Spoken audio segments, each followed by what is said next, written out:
I want to tell you three things before you start preparing yourself for your driving test.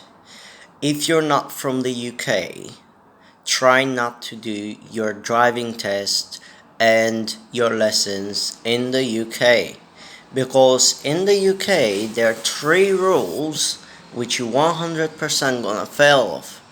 So let me just give you an example.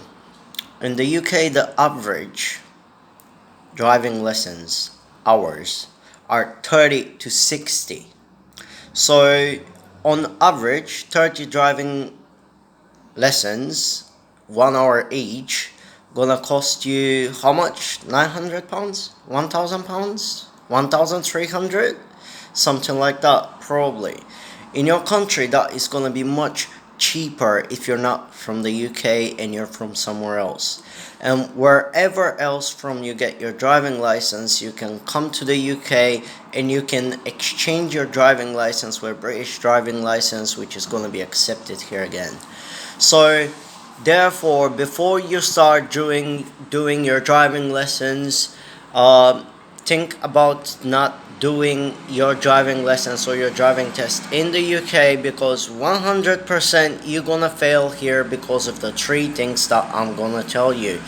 So first of all, you spend, let's say, £1,000 on driving lessons to prepare yourself for the driving test. Then you need to book the driving test and pay about £200 on average for booking the driving test, the car, and the examiner.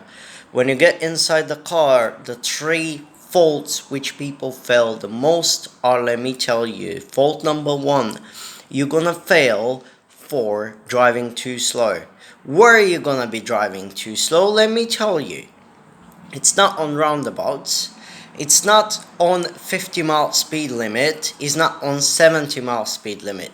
The most common fault of driving slow happens when you drive in the town centers or somewhere where there are a lot of parked cars. So basically, you're gonna have, let's say, parked cars on both sides of the road and the speed limit is gonna be 30. You're gonna be feeling not confident about driving too fast there, and you're gonna drive with, let's say, 24 miles an hour.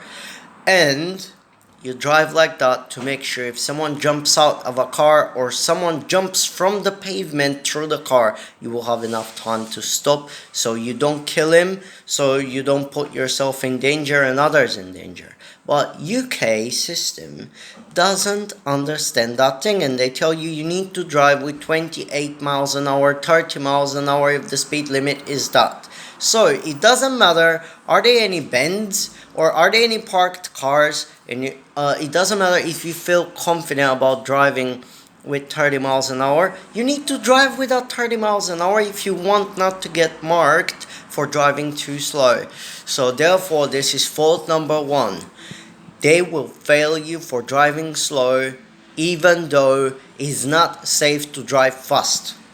Second thing, if you look at the reversing maneuver, when you reverse on the rear, like basically you reverse your car back. So when you do that, you have to look on the side mirrors, on the center mirror, in the the rear window, which is the back window. So let me tell you something. They're gonna fail you for that if you don't look through your rear mirror. Not mirror, but the window. Okay, so how is that a fault? Let me tell you, it's a fault because they want to make money out of stupid people. So when you get a driving license for a car, you can drive a vehicle for up to 3.5 tons. So what that means, you are capable of driving a van. You get inside the van and the van doesn't have a mirror which you can look to the rear. The van doesn't have a window on the rear because it have a door.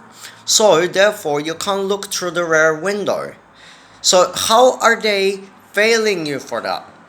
They fail you because this is another way of making money. So therefore they will fail you for that thing as well, not looking through your rear window, and that is not even important, but they fail you for that. That's a serious driving fault. And third thing that they're gonna fail you for, I'm gonna tell you right now. let's say you spend £1,000 or £2,000 on driving lessons, yeah? And what happens is, you spend all these money, you spend all that time, and they tell you that you fail for driving too slow, not looking in your rear window, and you say, alright, I spent so much money. They tell me that I fail for stupid things like that.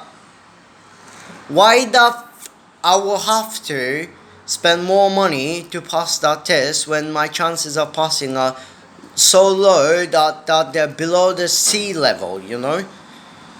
And this is where you're gonna fail. The third thing, you're gonna fail your confidence, and you're not gonna be confident enough of passing your driving test. So therefore, before you start doing it, let me tell you something. If you're not from the UK, if you have the chance to go back in your country and do your driving test there, then better go and do it there, because A, it's cheaper, B, there's less traffic, C, people there are not rip-off like the people in the UK. So therefore, be smart and beat the system. Going back in your country, pass your driving test and come back to drive again, because they will give you UK driving license, British driving license, even if your license is from some other country. Worst thing that can happen is they will make you to stay for maybe 4 hours for some lectures, you know, someone might be speaking to you something, or how to drive here, how to drive there, but you will not have to do any tests. So therefore, go back to your country, pass your driving test there. Don't do the mistake to do it in the UK if you can, and you might be driving as soon as possible, because if you just kind of continue believing in yourself that you're gonna pass your test in the UK, you won't, you won't, you won't do it. If you're not from the UK, go back where you came from and get your license there, and then come back and drive here without any hassle. Have a good day, guys. Thank you very much for watching, and I wish you all the best, and that you follow my how was that thing called? You see, I forget because I'm not British as well. My advice. Alright, have a good day. Thank you very much, and see you in the next video. Cheers.